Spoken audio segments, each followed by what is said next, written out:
Hello everyone, welcome back. Please comment, subscribe, folks, comment, subscribe, like the videos. Also share the videos. I want to thank everyone that does like, watch, and share my videos. You folks are the absolute best. Listen folks, there's a link tree down below. Has links to all of my social media platforms. Please go down there, follow me across all my social media platforms and talk to me because I'll talk back. Also down there as well as links to all of my YouTube pages. Please go down there, subscribe to all my YouTube pages, and turn on your notifications so when I post content, you folks will be in the know.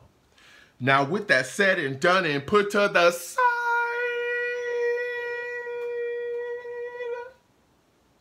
I've come to talk to you folks today about the New York Jets running back position. Oh yes, it's a very interesting situation here.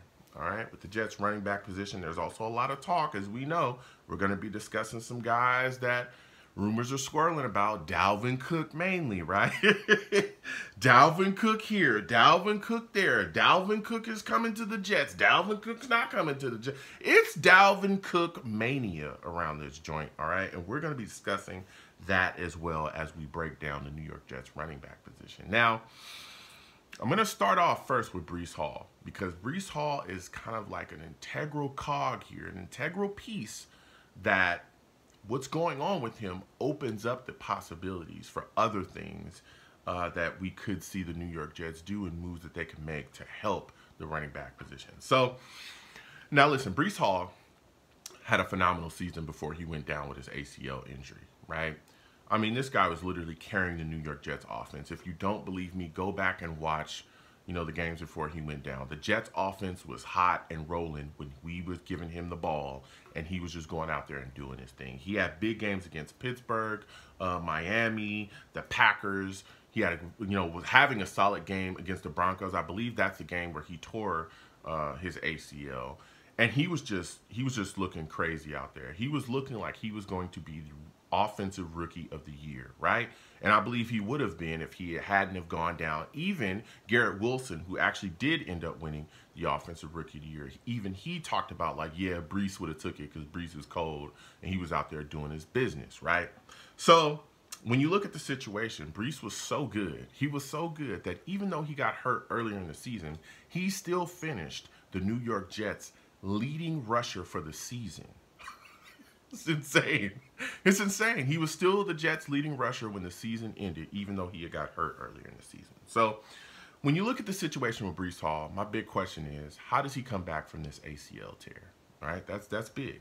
Okay, we've seen an ACL injury really curtail people's careers, right? Now, again, there's a lot of things going on with modern medicine, and guys are healing up a bit better, but I really believe it's going to take some time for him to get back. And there's been rumors swirling that he might not even play, week 1 of the New York Jets season. He may miss the first couple of weeks of the Jets season. There's rumors swirling about that because he's still healing up, they may, sit him down a bit until he's fully ready to go to get out there and do his thing. And I am fully behind that. I do not want to see Breece Hall out there a second before that ACL and that knee is healed and ready to go. I don't want them putting him out there early. But when they do put them out there, I'm a little worried that the expectations for Breece Hall from this fan base is way too high, okay?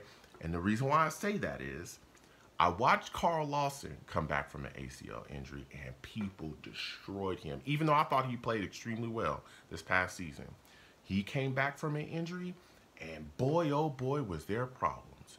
He sucks, he's not doing this, he's not doing that. It takes time to come back from ACL injuries. You just don't wake up in the morning and go, okay, you know what, I'm good to go. I had my surgery, ready to get on back out there. No, generally it takes about a year for a player to get back into their form and really get rolling and feel confident in what they're doing there, having to depend on that leg or that knee that was dealing with that injury, right? So those are my big questions. But one of the things that's really looming surrounding the New York Jets running back position as well is there's a lot of talk of the Jets bringing in other running backs to help really bolster the Jets running back position while Breece Hall is dealing with this situation. And one of those guys is Dalvin Cook. Dalvin Cook's name is being thrown all over the place when it comes to the New York Jets, right? There's talks about him really liking to come here, that we're the team that he's looking to go to, but he's also been flirting, okay, with the Miami Dolphins as well. There's talks about him loving the Dolphins. There's been rumors swirling about him just utilizing the Jets to get a better offer from the Dolphins. Listen, at this point, I don't know what the heck is going on with Dalvin Cook. I don't, okay? Dalvin Cook's a great back, been in the Pro Bowls and all that. We all know he can do it all. Catch the football coming out the backfield. You hand him the ball off, he can go. He's a guy that has speed. He's got it all. But I don't know what in the world is going on with Dalvin Cook. And at some point, I guess we're going to get some type of answer if he's going to be a New York Jet or not. Now, what he does bring to the Jets is an explosive ability. Yes, him and Brees, whenever Brees would come back, will be a great running back tandem, and I would love to see him here. But I know that the New York Jets are not going to overpay him. I know that Joe Douglas is not going to look to overpay him because there's other options that we have as well. But we'll see what happens to Dalvin. We'll see if he becomes a New York Jet. We'll see what happens going forward with him. But as of right now, okay, and I'm doing this live, as of right now live, he is not a Jet. There's another guy as well that I think a lot of people are forgetting that's a free agent that can help the Jets New York running back, or help the New York Jets running back position too, and it's Kareem Hunt. Kareem Hunt is out there. He hasn't signed with anybody. Now, Kareem Hunt has had some stuff off the field, but that was stuff off the field that's in the past, right? He's a guy that can come here and really do work as well. He can run, he can catch the football, he can do it all. So he's another guy that's an option, that's a free agent that I think can come in and help. Now, as we continue to look at the New York Jets running back position, one of the reasons why I'm not like, you know, over the moon or depressed that we haven't signed somebody else is because I think that we have other backs that are currently here that can help us, that can really, you know, carry the load until Breece Hall comes back. And they're already here on our roster, and one of those guys is Michael Carter. Whoa. Let me tell you something. I'm a Michael Carter fan, but it's been rough, especially last season, right? There was a lack of production. He only had 402 yards last season. It was a tough year, right? He struggled last season after Breece went down. The running game struggled as a whole. There was a lot of problems, but I believe that the issues outside of Michael Carter is what caused the struggles with Michael Carter. And let me break this down. The New York Jets had a lot of issues along the offensive line, a lot of injuries. We know that. Guys were moving and shaking. We lost Becton. We had George Fant. He went down. Then we had Dwayne Brown. He went down for a little bit. Everything was just moving. We lost ATV. It was just a myriad of issues. And there was times when our offensive line was struggling just simply because they didn't know how to play with each other. They didn't have time to gel, right? Because there was a new guy, it seemed like, every single week. I mean, Max Mitchell at one point was the right tackle. Then he went down with a knee injury and then ended up on IR off of blood clots. You know what I'm saying? So there was so many issues. So with something like that, the Jets' offensive line struggled at times to open up holes. Then you also look at Mike LaFleur. Mike LaFleur often would just completely go away from running the football effectively. He would just go away from it. The game plan would be working a little bit, and he would just stop running the ball and just abandon the running game. Another thing as well that I think impacted the New York Jets offense as a whole, but especially the running game, was the presence of Zach Wilson at quarterback. Listen, defending Zach Wilson is not hard. It's not hard at all. If you go back and you watch his first game, his rookie season, you go back and watch that game plan that the Panthers put on him. That was the game plan until forever, right? So far, until everybody we saw face Zach Wilson as a starter did the same thing. They loaded the box, they sent the house, they clogged up all the running lanes, and they went, Zach, you're going to have to show us that you can beat us with your arm. Feel free. Feel free. The Patriots did it, where he threw all those interceptions. The Patriots did it. The Jaguars did it. Like, every team that he faced did the exact same thing, and they saw success doing that, right? So when you do that, there's nowhere to run because they're just clogging up all the running lanes. They know that Zach's not going to beat them, but you're not going to beat us running the football either. So that makes it really tough when you have everybody up at the line and there's nowhere to go. And you have an offensive line that has issues. So when I look at Michael Carter, I'm saying to myself, I know that Michael Carter has the ability. Comment down below. Let me know what y'all think about this, okay? I'm a Michael Carter fan, all right? I'm letting it be known. I've let it be known since the day we drafted him. Nathaniel Hackett is our offensive coordinator now. Mike LaFleur is gone. Aaron Rodgers is here. He's our quarterback now. Zach Wilson is a backup, okay? We'll see if he's the second or third. We'll see about that. But he ain't going to be our starter. I want to see if Michael Carter can bounce back in Nathaniel Hackett's system. A guy that I have seen really get a lot out of running backs. Almost everywhere he's been, he's had a very good running game with all kind of different type of running backs. I remember when he was with the Jags, right? Everybody named Mama knew that Leonard Fournette was going to get the football. And I'm not saying that Michael Carter is Leonard Fournette. I'm saying everybody knew that Leonard Fournette was going to get the football. Everybody.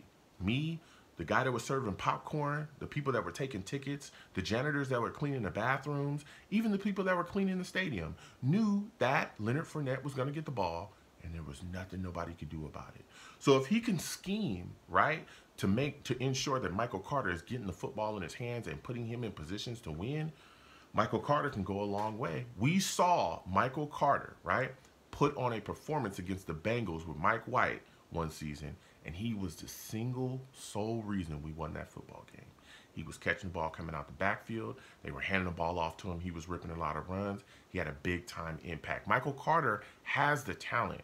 He just has to have the things in front of him. He has to have the coaches that will allow that talent to flourish. And I think that Nathaniel Hackett is going to be able to do that. I also believe that Michael Carter is going to be uber deadly in the passing game, especially with the other weapons that we have. Alan Lazard, Garrett Wilson, the tight end position being as good as it is, Mecole Hardman. Oh, man, there's going to be a lot of linebackers that are going to have their heads swimming because Michael Carter is going to come out that backfield with a head full of steam ready to go, and he is going to win his matchups, I'm telling you. So keep your eyes on Michael Carter. He's a guy I think that can carry the load until Breece Hall is able to come back if we don't grab somebody else. Now, the next guy I want to talk about, Israel Abanikanda. We're also going to be talking about Bam Knight as well. I kind of put them together. Now, these are two guys. Izzy, I think, is a guy that I think could have more of a significant role in his rookie season than a lot of people would guess, right? Because he is a rookie running back. But I think he's a guy that can end up having some impact for us and really be a really strong candidate within the rotation, right? Izzy is a guy that can go, man. He can go. He's got a good speed on him. He can catch the football coming out the backfield. He has all the talent in the world. Fresh out of Pitt, I mean, he can roll. Now, I just want to see how he's going to be utilized within the rotation with Hackett. I think that he's a guy that we can really hand the football off to, and he can really pound the rock, but we'll see how Hackett handles, you know, his progression within there. Maybe they try to slow roll him and see what he has, but if he takes off, then they're going to ride the hot hand. We'll see, because we've seen them do that before. But that's my only question with Izzy, because I think that Izzy is extremely talented, extremely talented. Bam Knight as well has shown some bursts for us. We saw Bam really do some great things. Chicago game, Minnesota, I think he had like 90 yards in that game. Buffalo, he had 71 in the TD. Bam has really done his thing, right? My big question for him is, where is he going to be in this mix? That's my only question. How are they going to utilize him? Again, we've gotten rid of other backs as well, and he's kind of the guy that's stuck around because he's really shown us something. So it's going to be interesting to see how the New York Jets handle their running back situation. Comment down below. Let me know what you folks think. How do you folks feel about what we're doing here? Dalvin Cook, is this the guy you want to bring in? If so, like, when do you think it's going to happen if it does happen? Do you think it's realistic? Also, Kareem Hunt, how are you feeling about that name? What are your thoughts about Michael Carter? How are you feeling about Breece Hall? Do you think that the expectations from the fan base is a little bit higher than they should be about what he's going to be able to do when he returns? Let me know. Comment down below. Let's go back and forth. You folks have a good one. Peace.